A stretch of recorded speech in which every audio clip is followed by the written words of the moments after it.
मैं इतनी सी बात गलत बोलूँगा ना, मैं तिहाड़ जेल में होऊंगा, बल्कि काला पानी में दोबारा वो अंडा सेल खुलवा लेंगे। मैंने जो थ्योरी बताई है आपको, अगर ये स्टिंग ऑपरेशन ठीक है, इसकी भी इन्वेस्टिगेशन होनी चाहिए ना। ये तो मेरी पूरी थ्योरी को मजबूत कर रहा है ना कि कार्डर्स गए बाहर से, यही तो मैं कह रहा हूँ। और इसमें कोई शक्कर छुपे की गुंजाइश नहीं ना। वीडियोग्राफी है ना उनकी, जो डंडे लेके चल रहे हैं, सुप्रीम कोर्ट की गाइडलाइंस है ना, इनके ऊपर तो तुरंत पुलिस वालों के ऊपर एफआईआर दर्ज होनी चाहिए थी। मैं ऐसे बहुत सारे केसेस देखता आ रहा हूँ, क्या होता है वो मैं आपके माध्यम से भी आपके दर्शकों को बता दूँ। इस प्रकार के धार्मिक जुलूस जो निकलते हैं। नमस्कार, आप देख रहे हैं फोरम हो, मैं हूं प्रभात। बहराइच हिंसा के बाद जिस तरीके से आए दिन नए नए खुलासे आ रहे हैं, नया नया मोड़ लेता जा रहा है ये मामला, और वहीं पर आपने देखा कि इस पर प्रशासन की जो कार्रवाई है उस पर सवाल भी उठते रहे, चाहे एनकाउंटर हो, चाहे बुलडोजर की कार्रवाई हो, यहाँ तक कि ये मामला सुप्रीम कोर्ट में पहुँचा। और जिस आरोपी जिसको बताया जा रहा था उसके घर बुलडोजर चलना था, वो लोग पीड़ित पक्ष पहुँचे जब सुप्रीम कोर्ट, तो वहाँ से सुप्रीम कोर्ट ने इस पर जो है कहा कि आपकी मर्जी और रिस्क लेना चाहें तो ले सकते हैं, इस तरीके की टिप्पणी। और हाई कोर्ट से वहीं पर राहत बुलडोजर पर और तमाम तरीके की जो वीडियो जा रही हैं, इन्हीं सब मुद्दों को लेकर के बात करेंगे। हमारे साथ हैं एडवोकेट महमूद प्राचा जी। कैसे देखते हैं सर इस पूरे मुद्दे को? सबसे पहले कि जो अब सच क्या है, आपको क्या लगता है जो फैक्ट्स निकल करके सामने आ रहे हैं? मेरी तो बहुत डिटेल्ड स्टडी है, डिटेल्ड रिसर्च है। चाहे वो गुजरात के जो वायलेंस हो, हिंसा हो, चाहे वो मुजफ्फरनगर की हो, चाहे वो दूसरी हिंसाएं हैं जो आरएसएस और भारतीय जनता पार्टी द्वारा ही कराई जाती हैं, ऐसे निष्कर्ष पे हम सबूतों के आधार पे पहुंचे हैं। दिल्ली दंगों में तो हमने खास तौर पे पूरी रिसर्च करके एक एक सबूत इकट्ठा भी किया है। और उसके अलावा यहाँ जहांगीरपुरी में या दूसरी जगह जहाँ भी ये धार्मिक जुलूस निकलते हैं, और ये मैं बात आज नहीं कह रहा हूँ, जबकि एक भारतीय जनता पार्टी के जो लोकल विधायक हैं उन्होंने ये सब बातें मेरी बातों की पुष्टि की है कि ये बीजेपी वाले लोगों ने ही कराई है, ये हमला भारतीय जनता पार्टी के लोगों ने ही कराया। ये तो जो रिपोर्ट्स अखबारों में और प्रेस के माध्यम से हम देख पा रहे हैं, क्योंकि उनके बेटे के ऊपर भी गोली चला देते, बड़ी उनको अपनी बेटे की जान के ऊपर खतरा, जो रिपोर्ट्स हम पढ़ रहे हैं वो नज़र आया उन्हें, तब जाके उन्हें बोलना पड़ा कि मेरे बेटे को ही मरवा के ये दिखा दिया जाता कि ये मुसलमानों ने मार दिया, और उसका फ़ायदा फिर आरएसएस और बीजेपी के दूसरे लोग उठाते, बजरंग दल के दूसरे लोग उठाते, पर मेरे परिवार का तो बेटा चला जाता। तो ये बात मैंने इस इंटरव्यू से, ये भारतीय जनता पार्टी की जो एमएलए हैं उनकी एफआईआर दर्ज कराने से पहले कही थी, क्योंकि मैं ऐसे बहुत सारे केसेस देखता आ रहा हूँ। क्या होता है वो मैं आपके माध्यम से भी आपके दर्शकों को बता दूँ। इस प्रकार के धार्मिक जुलूस जो निकलते हैं, भले ही वो जो सनातन धर्म के मानने वाले अपने आप को कहते हैं, या जो सो कॉल्ड वर्ण व्यवस्था में आपको अपने आप को स्वर्ण मान के जो अपने धार्मिक जुलूस निकालते हैं, उनके जुलूसों में भी दो प्रकार के लोग होते हैं। एक वो जो सिर्फ और सिर्फ अपनी धार्मिक भावनाओं से ओत प्रोत होके वो धार्मिक यात्रा निकालते हैं। ये लोग किसी भी हालत में, किसी भी कीमत पे किसी भी हिंसा में या दूसरी चीज़ों में इंटरेस्टेड ही नहीं होते हैं, इनका कोई मतलब नहीं होता। लेकिन ऐसे हर जुलूस में आरएसएस और बीजेपी के ट्रेंड कार्डर्स, बजरंग दल, विश्व हिंदू परिषद के 100 होंगे, 200 होंगे, 50 होंगे, 500 होंगे, ये डिपेंड करता है जुलूस और जुलूस के ऊपर। वो हथियार लेके, वो डंडे लेके, वो तलवारें लेके, और वो डीजे में उस प्रकार की भाषा इस्तेमाल करते हुए, माइक से उस प्रकार की गंदगी और गलीस बातें करते हुए वो साथ के साथ उस जुलूस के साथ जुड़ते हैं। और अब प्रशासन के रोल पे आ जाएं, जो आरएसएस और बीजेपी की टॉप लीडरशिप वो इंश्योर करती है कि ये जुलूस का रास्ता वो हो जहाँ पे मुसलमानों के धार्मिक स्थल हों। और अब आमतौर पे कोई परमिशन दी जाती है तो आपको ये भी समझने चाहिए आपके दर्शकों को कि जो भी लोकेलिटी से गुजरता है वहाँ के मुअज़्ज़िज़ लोगों से, और जो जुलूस निकाल रहे हैं उनके मुअज़्ज़िज़ लोगों से आपस में बातचीत कराई जाती है, आपस में अंडरस्टैंडिंग कराई जाती है कि यहाँ से ऐसे निकलेगा, यहाँ से ऐसे निकलेगा। और पुलिस एक एक मिनट टू मिनट और मीटर टू मीटर का हिसाब किताब रखती है कि यहाँ कोई गड़बड़ ना हो, उसके बाद परमिशन मिलती है। अब ये तो कोई स्कोप हो ही नहीं सकता ना, क्योंकि ये टर्म्स कंडीशंस साइन भी कराई जाती हैं फिर लंबी चौड़ी, जिसमें दर्जनों प्रोविजन वो अंडरटेकिंग्स होती हैं कोई भी जुलूस को इजाज़त देने से पहले। अब जो ये तो बिल्कुल मना होता है ना कि मस्जिद के बाहर आप रोक सकते हो, किसी और के घर में घुस के कुछ कर सकते हो, ये तो बिल्कुल मना होता है। तो और उसके बाद फिर पुलिस साथ भी चलती है। तो ये प्रशासन में जो भ्रष्ट अधिकारी होते हैं, जो अपने राजनीतिक आकाओं के कहने पे ये सब कराते हैं, तो उनका भी पूरा पूरा हाथ होता है। इसीलिए आप देखते होंगे ये जो हथियार लेके लोग चल भी रहे होते हैं, इसमें बहराइच में भी देखा होगा आपने, पुलिस के लोग भी उनके साथ चल रहे होते हैं। एक वीडियो आया अभी। आया है ना ऐसा भी वीडियो, और ये हर इस प्रकार के जुलूस में आएगा जहाँ भी दंगा या मारपीट होती है, हर में आप देखेंगे पुलिस इन बुज़दिल लोगों की, जो आतंकवादी होते हैं, ये जो आरएसएस और बजरंग दल विश्व हिंदू परिषद के होते हैं, इनके साथ इनको हौसला देने के लिए चल रही होती है साथ, वरना ये बुज़दिल इतनी भी हिम्मत ना करें। तो ये है इसका सारांश, जिसको भारतीय जनता पार्टी के एमएलए ने एफआईआर दर्ज करा के पूरी तरीके से, जो मैं थ्योरी बता रहा था लोगों को, उसका पूरी तरीके से एक तरीके से उसको जस्टिफाई या मेरी सारी बातों को सही ठहरा दिया है। ये बहराइच का केस एकदम एग्जाम्पल है कि किस तरीके से आरएसएस और बीजेपी, जो खड़गे जी ने कहा है ना कि ये आतंकवादी संगठन है, ये उसका सबूत है। ये बात भी मैं कितने दिन से कह रहा हूँ, अब जाके कांग्रेस पार्टी के खड़गे साहब को ये बात कहने पे मजबूर होना पड़ा। अब आप आते हैं बुलडोजर की बात पे और सुप्रीम कोर्ट की। देखिए, सुप्रीम कोर्ट में सबसे बड़ी जो आजकल समस्या आ रही है, और चीफ जस्टिस साहब ने एक तरीके से अच्छा भी कर दिया कि बता दिया कि जो सुप्रीम कोर्ट के जजेस भी हैं ना, वो संविधान के हिसाब से नहीं चलते हैं, वो किसी भी और तरीके के ऊपर भी चल सकते हैं। संविधान के ऊपर सिर्फ जो उनकी शपथ होती है कि हम सिर्फ और सिर्फ संविधान के अनुरूप कार्य करेंगे, ये शपथ होती है किसी भी संवैधानिक पद पे बैठने वाले की, पहली शपथ ही यही होती है कि मैं सत्य निष्ठा से इस संविधान की रक्षा करूंगा और इसी के ऊपर चलूंगा पूरी तरीके से। तो उन्होंने ये बता दिया कि संविधान से हट के भी कार्य सुप्रीम कोर्ट के जजेस भी करते हैं, ठीक है। तो अब आप सुप्रीम कोर्ट के जजेस से, इस प्रकार के जजेस से क्या उम्मीद रख सकते हो? ये सिर्फ ओरली बयान तो देंगे, जैसे मोदी जी बयान देते हैं ना, 15 लाख दे देंगे, दिए, ये सब 2 करोड़ नौकरियां दे देंगे, दिए। तो ये ओरली टिप्पणी करना बड़ा अच्छा लगता है कि हम बुलडोज़र को हमने वो कर दिया। अब किसी भी पुलिस के अधिकारी, जब इसी बेंच ने पहले 15 दिन की एक स्टे लगाई थी और उसके बाद बोला था कि किसी जगह नहीं होगा, और उसके बावजूद भी रोज़ बुलडोज़र की कार्रवाई हो रही है, लेकिन क्या किसी को भी कंटेम्प्ट का नोटिस भी इशू किया? सज़ा देनी तो दूर की बात है। ये है बुनियादी बात। एक मुद्दा आया था राजस्थान जयपुर का, वहाँ पर तो खारिज कर दिया उनका अवमानना याचिका जो थी। मैं क्या कह रहा हूँ, तो अब जो राजस्थान में वो जो चौधरी साहब का, नसीब चौधरी साहब का भी घर तोड़ दिया, तो वो क्यों तोड़ दिया? कोई, जब गुंडे हैं आरएसएस और बीजेपी के लोग, तो आतंकवादी हैं, उनका काम ही कब्जे करना है ना, पैसे लूटना, लूट मार करना। अब ये गौरक्षा के नाम पे, तो ये तो मोदी जी ने खुद भी कहा था ना कि गौरक्षा के नाम पे कुछ पैसे उगाही करने और गुंडागर्दी करने निकले हुए हैं। तो गौरक्षा के नाम पे गुंडागर्दी, पैसे की उदाई, रंगबाजी, और चाहे लव जिहाद के नाम पे हो, ये तो पूरे आतंकवादी संगठन और एक क्रिमिनल और आतंकवादियों का नेक्सस है। तो ये पैसे भी चुरा रहे हैं, क्रिमिनल एक्टिविटीज़ करके पैसे भी बना रहे हैं, और आतंकवादी घटनाएं भी कर रहे हैं। तो इनको रोकने के लिए सुप्रीम कोर्ट ने क्या किया, ये है महत्वपूर्ण बात। वो कुछ नहीं किया। तो ये सिर्फ, और ये अपनी संवैधानिक ड्यूटियों से के ऊपर पूरा ना उतरना है, सीधा सीधा। और इसी के लिए हम लोग ये कहते हैं, मैं तो बार बार इसीलिए कहता हूँ कि सुप्रीम कोर्ट के जजेस को भी, जो बाकी जजेस हैं देश के, जनता को उठ खड़ा होना चाहिए और इनकी रक्षा में खड़े हो जाना चाहिए कि आप लोग डरो मत, पूरे देश की जनता आपके साथ है, आप मोदी जी से, अमित शाह जी से, आरएसएस से, बीजेपी से डरो मत। ये काम जनता को, जो कि सबसे बड़ी अदालत है देश की, ये करना पड़ेगा। अदरवाइज जजेस ने तो 2018 में बता दिया था ना, 4 सुप्रीम कोर्ट के जजेस ने, सिटिंग जजेस ने प्रेस कॉन्फ्रेंस करके बता दिया था कि हमारे ऊपर दबाव है और हमारी मालिक जो जनता है वो आए और हमें बचाए।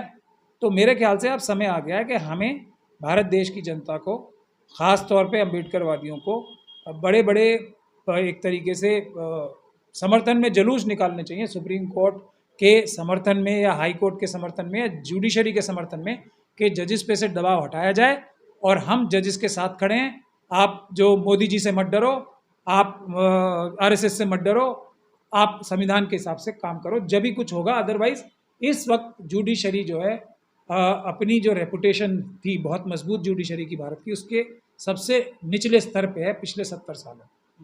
आपने कहा कि मतलब सुप्रीम कोर्ट दबाव में है, प्रशासन भी दबाव में है, ऐसा कई जगह आ रहा है कि विधायक के कहने पे ही वहाँ पे कोई काम होता है, ऐसी भी खबरें आई। या फिर इस तरीके से कहें कि अगर प्रशासन उस समय जो है राम गोपाल मिश्रा को अपनी गाड़ी दे देता तो वहाँ उसकी जान बच जाती। या इस तरीके स्टिंग में जो हुआ, स्टिंग में तो एक बात जो निकल कर के आई, उसमें आरएसएस का तो कोई भी शामिल नहीं है, वो गरीब है और जो है नशेड़ी नशा भी कर रहा है वो आदमी। तो उस पर जो इल्ज़ाम लगाए जा रहे हैं, क्या लगता है कि वो न्याय के अंतर्गत आ रहा है? देखिए, ये मिश्रा की जो मृत्यु हुई, हमें हमेशा जो हमें क्रिमिनल लॉ में सिखाया जाता है, जो हम वकील हैं उनको जो अपनी ट्रेनिंग से समझ में आता है, कोई एक एक्ट होता है ना, उसका बेनिफिट, उसका फ़ायदा या जो भी पक्ष उठाता है उसी के ऊपर पहला शक जाता है कि ये क्राइम अपराध इसने किया होगा। तो ये मिश्रा की हत्या का फ़ायदा कौन उठा रहा है? कौन पूरे देश में ढिंडोरा पीट रहा है कि ये जो अपनी आइडियोलॉजी को या अपनी मानसिकता को मजबूती और बल कौन दे रहा है मिश्रा की मृत्यु से? अब आप ये सोच लो, वही इसका सबसे बड़ा अपराधी है। और अगर वो अपराधी है जो फ़ायदा उठा रहा है उसकी इस एक व्यक्ति की मृत्यु का, तो वो क्यों उसको गाड़ी में बिठा के बचाने की चेष्टा करेगा? उसका तो फ़ायदा जब ही होगा ना, जब इस प्रकार के बहकाए हुए भटकाए हुए युवक मर जाएं। किसी बड़े नेता का तो कोई नहीं मरता है ना कभी भी। वो तो अपने सब विदेशों में पढ़ाई कर रहे हैं, जैसे पूरा सोशल मीडिया सभी बीजेपी और आरएसएस के नेताओं से के और उनके पुत्रों से और उनकी फैमिली से भरा हुआ है ना। वो देखो वो कैसे अपनी लाइफ एंजॉय कर रहे हैं विदेशों में जाके, और जो आम नागरिक हैं, देश के नौजवान हैं, उन्हें कह रहे हैं कि तुम आओ सड़कों पे और मारकाट करो और आतंक मचाओ। तो ये तो नज़र आ रहा है ना। तो मिश्रा जी तो एक आम परिवार के सदस्य थे, तो उनकी मृत्यु से तो आरएसएस और बीजेपी को ताकत मिलती है ना। हिंदू खतरे में कैसे आएगा अगर मरेगा ही नहीं कोई हिंदू? तो मरने में फ़ायदा किसका है हिंदू के? एक आध इक्का दुक्का हिंदू अगर मरेगा तो फ़ायदा तो ऐसे तत्वों का होगा ना जो ये बताएंगे कि देखो हिंदू खतरे में और आप आओ और हमें वोट दो। एक जो आरोप लगा कि बंदूक ऊपर ले जाकर के पहले से ही रखा गया था, प्री प्लान था उस घर पर। फिर ये सब बातें कयास है। ये जो एमएलए साहब जो एक डिसिप्लिन्ड सोल्जर हैं पार्टी के, उन्होंने भारतीय जनता पार्टी के कार्यकर्ताओं के खिलाफ एफआईआर क्यों कराई? सबसे बड़ा मुद्दा ये है सोकर। बाकी तो बाद में पता लगेगा कि किसी आरएसएस के कैडर ने गोली मारी या किसी और ने गोली मारी। ये तो अभी विवेचना का विषय है ना। पुलिस के कहने पे पुलिस तो किसी को भी अरेस्ट करेगी, ये ट्रायल में पता लगेगा किसने गोली मारी। काउंटर जो मार करके अरेस्ट किया गया गोली मार करके, तो इससे कहीं ना कहीं लगता है कि शक उस पे ही जाता है। मैं फिर आपको वो बोल रहा हूँ, जो जिसको ये एनकाउंटर कहते हैं वो अटेम्प्ट टू मर्डर है, पुलिस द्वारा किया हुआ। और इससे मेरी ही बात को बल मिलता है। जिस प्रकार से उससे अपनी कस्टडी में जिस प्रकार की बातें कहलवाई जा रही हैं, उससे कहीं ना कहीं पुलिस के मन में चोर है कि इसको मुलजिम इसके मुंह से ही कहलवा लो और उसकी वीडियो भी बना लो। इतनी सतर्क पुलिस है हमारी। मतलब हम लोग तो केसेस करते हैं ना ऐसे। कभी आपने सपने में भी सोचा है जो बंदूक रिकवर कराने जा रहा हो उसे पुलिस ने खुला छोड़ दिया, जाओ जी तुम वहाँ से बंदूक लाओ और उसको भरी भी तो होगी, फिर वो हम पे चलाओ ताकि हम तुम्हारे गोली मारें? मतलब ऐसे पुलिस अधिकारियों को जो एक और आमतौर पे तो रस्सी और हथकड़ी बांध के ले जाते हैं ना, रिमांड पे ले जाते हैं, जब कैसे ऐसे छोड़ देते हैं जाओ जाओ जाओ, तुम कम से कम हाथ तो पकड़ के रखते ही हैं। वहीं एक एसएचओ का जो एक कहना है कि जो है वो उसने फोर्स की मांग की थी, उस वक्त जो जुलूस था उसमें दी नहीं गई एसएचओ इस तरीके। मैं क्या कह रहा हूँ, जितनी भी फोर्स दी गई या नहीं दी गई, ये तो सब अपनी जान बचाने के लिए कह रहे हैं ना। जब फोर्स की मांग की थी और उस फोर्स नहीं मिली थी तो एसएचओ साहब ने जुलूस क्यों जाने दिया? ये सब अपने जब चोरी पकड़ी जाती है तो चोरी से अपना रोल बचाने के लिए हो रहा है। तो मैं उस एनकाउंटर पे आ रहा हूँ कि आप कोई छोटा बच्चा भी होगा ना पुलिस में, ये पुलिस के अधिकारी तो बड़े अपने आप को एक्सपीरियंस बताते हैं, भ्रष्ट जो है सारे, जो ईमानदार पुलिस ऑफिसर होगा उसके साथ तो ऐसी कभी दुर्घटना नहीं होती, कभी भी ऐसी कोई। मतलब ये कोई पुलिस वाले हैं या कोई ये सोते सोते जा रहे थे वहाँ पे, जिससे बंदूक रिकवर कराने के लिए ले जा रहे हैं उसको खुला छोड़ दिया, दोनों को जाओ तुम ढूंढ लाओ। तो स्क्रिप्टेड होती है? स्क्रिप्टेड नहीं है, ऐसा कुछ हुआ ही नहीं है। कोई बंदूक नहीं थी, कोई कुछ नहीं था। उनको वहां से उठाया, जैसा उनकी वो एक जो एक महिला है, महिला की वीडियो आ रही है ना, घर से उठा लिया, कोई बंदूक नहीं, कुछ नहीं, सब फ्रॉड, सीधा सीधा फ्रॉड है। ये साफ नजर आ रहा है, प्रत्यक्ष किम प्रमाणम नजर आ रहा है। नहीं, वहां से तो वीडियो एक वायरल हुई थी ना, एनकाउंटर जब किया था, गोली मारी थी। वो तो इन्होंने खुद, पुलिस वालों ने खींच के अपनी सच्चाई, मतलब अपनी बात को बल देने के लिए कि हाँ यही लोग इन्वॉल्व हैं, और ये अपना जुर्म कबूल भी कर रहे हैं कि मैं ऐसा कभी नहीं करूंगा, ये वो कह रहा है ना आते हुए। ये अपने आप में अपराध है। जो सुप्रीम कोर्ट की गाइडलाइंस है ना, इनके ऊपर तो तुरंत पुलिस वालों के ऊपर एफआईआर दर्ज होनी चाहिए थी। एनएचआरसी की, राष्ट्रीय जो मानवाधिकार आयोग है, और सुप्रीम कोर्ट की गाइडलाइंस है क्लियर कट इसकी। अगर किसी का ऐसा एनकाउंटर बताया जाता है, किसी की डेथ होती है, तो उस पर मर्डर का केस, मुकदमा दर्ज होना ही होना है। यहाँ पे डेथ नहीं हुआ, यहाँ सुरक्षा में तो बताया गया। 307 का मुकदमा उन पुलिस के अधिकारियों पे दर्ज होना ही होना है, क्योंकि वो पुलिस कस्टडी में था, इससे कोई बचाव नहीं है।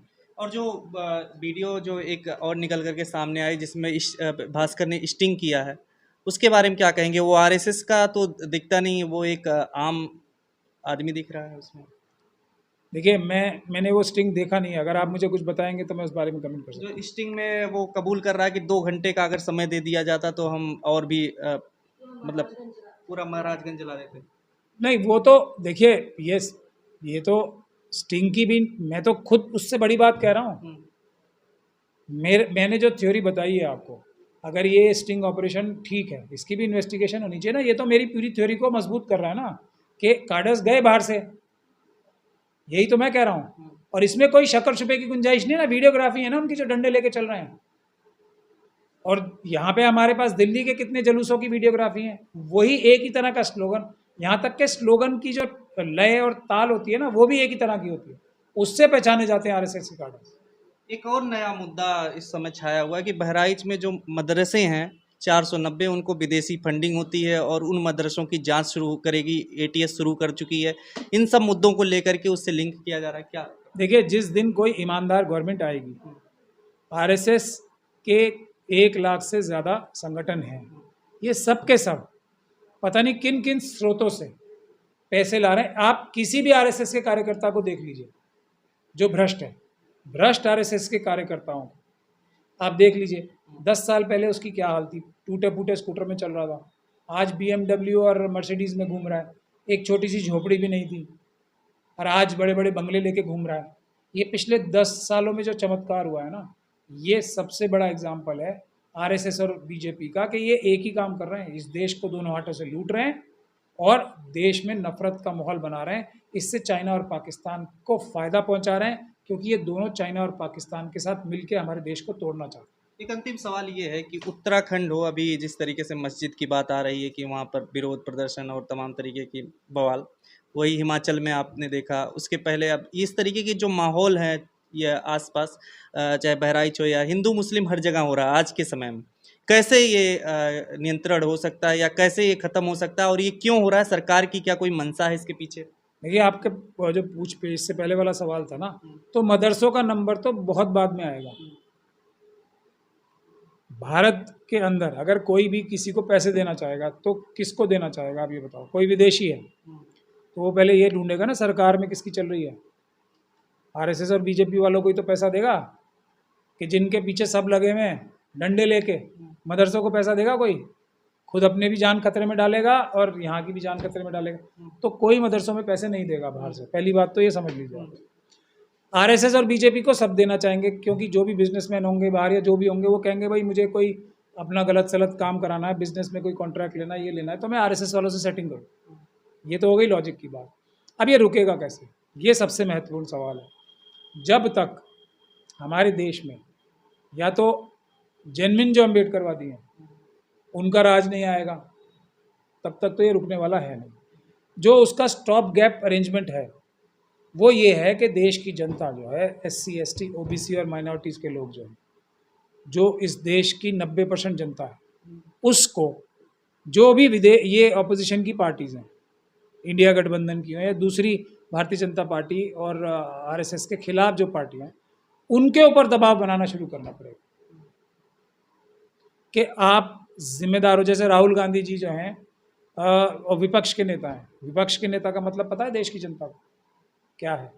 मोदी जी को कितने % वोट आए हैं लोकसभा में? 35% के आसपास, जो उसमें भी फर्जीवाड़ा ये वो करके भी 35% ही आए टोटल वोट के, करीब 35 से थोड़े से ज़्यादा होंगे। और लीडर ऑफ द ऑपोजिशन यानी कि उन लोगों का नेता जो मोदी जी के खिलाफ वोट दिए हैं वो 65% हैं। तो राहुल गांधी जी जो लीडर ऑफ ऑपोजिशन हैं वो उन लोगों के प्रति जिम्मेदार हैं। ये 65% लोगों ने उन्हें ये जिम्मेदारी दी है कि आरएसएस और बीजेपी को रोकें। क्या वो अपनी जिम्मेदारी को निभाने में कामयाब हैं? इतनी बड़ी ताकत है राहुल गांधी जी। 65% देश की जनता उनके साथ है, उनका मैंडेट राहुल गांधी जी के लिए है। लीडर ऑफ ऑपोजिशन का होता है वो। उसमें तो बहुत सारे लोग भी शामिल है और भी पार्टियां हैं। मैं क्या कह रहा हूँ, लीडर ऑफ ऑपोजिशन एक संवैधानिक पद है। हाँ। उन सब की जबान किन लोगों की? जो कि सरकार के खिलाफ वोट देते हैं, वो लीडर ऑफ ऑपोजिशन है। मैं आपको संवैधानिक बात बता रहा हूँ और ये तथ्यात्मक बात है, इसको समझना पड़ेगा।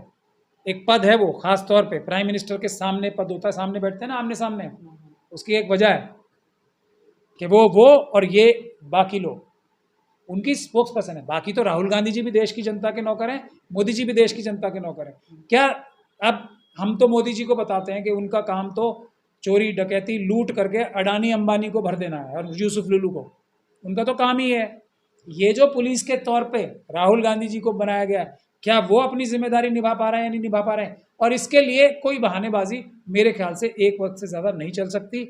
बहाने तो हम लोगों को भी नज़र आते हैं और वो जेन्युइन बहाने हैं ये, लेकिन चलने वाला नहीं है कि उनकी पार्टी के अंदर जयराम रमेश जैसे लोग, उनकी पार्टी के अंदर ये जो क्या नाम है वेणुगोपाल, KC वेणुगोपाल जैसे लोग जो RSS के स्लीपर सेल्स हैं, या दूसरे लोग भी जो RSS के स्लीपर सेल्स। कांग्रेस ने माना थोड़ी ना, नहीं माने, अभी डिक्लेयर थोड़ी कर देंगे, और हटाने की ताकत होनी चाहिए ना।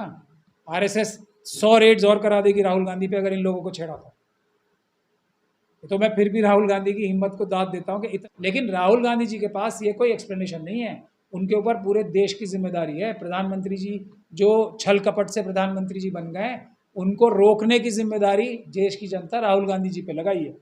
तो उनके पास ये कोई एक्सप्लेनेशन चलने वाली नहीं है। लोगों की उम्मीद है उन्हें पूरा और खरा उतरना ही पड़ेगा, वरना देश की जनता की नाराजगी झेलनी पड़ेगी। लेकिन बहराइच मुद्दे पे अभी क्या हो सकता है? जो जांच हो रही है, जो सस्पेंशन हो रहा है, कुछ नहीं होगा, कुछ नहीं होगा। देखो अब मैं आपको बता रहा हूँ, RSS और बीजेपी ने अपनी जड़ें, जो लोग इसमें अब जा रहे हैं, जो रिपोर्टें बना रहे हैं, वो सब RSS के लोग हैं। जो इस पक्ष की तरफ से क्या कर रहे हैं, ये लोग सब जाके क्या करते हैं बताओ मुझे आप? जो मुसलमान लगने वाले या मुसलमान संगठनों के जैसे लगने वाले या जो एकदम सिविल सोसाइटी की आवाज़ बनने वाले लोग करते क्या है मैक्सिमम? वहाँ जाके एक रिपोर्ट बनाई और दिखा दीजिए, देखो इतना जुल्म हुआ है मुसलमानों के साथ। इसके अलावा कुछ किया किसी ने आज तक? किसी ने RSS और बीजेपी को पकड़वाने की चेष्टा की है हमारे एक ऑफिस के अलावा? इसीलिए हमारे ऊपर जान के भी हमले होते हैं और रेड्स भी होती हैं और सब होती हैं। असली सोल्यूशन वो है, वो कोई नहीं करेगा। ये सब लोग बीजेपी और RSS की मदद ही करते हैं, डायरेक्टली इनडायरेक्टली। एक तो अपनी बुजदिली के जरिए सेमिनार कर दिया, जैसे अभी कांग्रेस पार्टी ने चिट्ठी लिख दी चुनाव आयोग को, जी 99% बैटरी में ये था, और अब उसके बाद भाग के AC कमरा, क्योंकि थोड़ी देर बोलने में भी गर्मी लग जाती है ना और कपड़ों पे सिलवट आ जाती है, तो ये चिट्ठी लिखी। उसके बाद भाग के गए, ओ AC चलाओ जल्दी जल्दी और पानी लाओ और ये जूस लाओ या जो भी लाओ। उसके अलावा उन्होंने कोई पलट के देखा चुनाव आयोग ने कैसा उनको निगलेक्ट किया?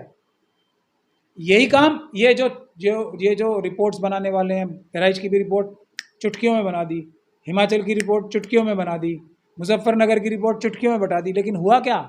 मुजफ्फरनगर में आज जाके देख लो आप, आज भी वो मुस्लिम परिवार वापस जा पाए वहाँ पे?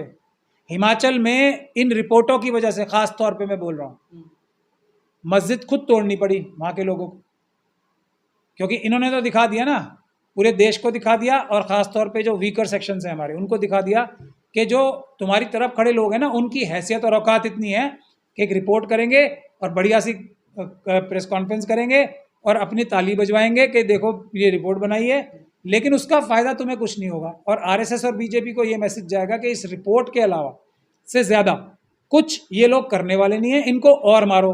इनकी तरफ से कोई जो जवाबी कानूनी कार्रवाई है वो होनी नहीं है।